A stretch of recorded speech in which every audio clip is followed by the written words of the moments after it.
Scrolling in Excel and losing your headings? Welcome to Click Excel.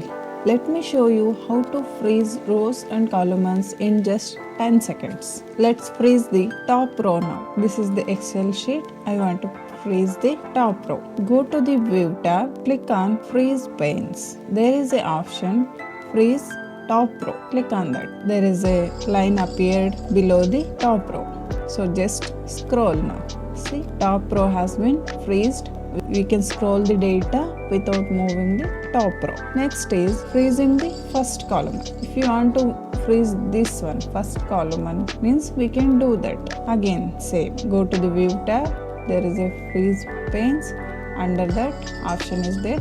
Freeze first column. Click on that. Line appeared in the after the first column. So see now, you can move the data by freezing the first column. You can see that when we change the option to column, the top row freeze has been disappeared. If you want to freeze both row and column means how to do that? To freeze both, select the cell below the row and next to the column.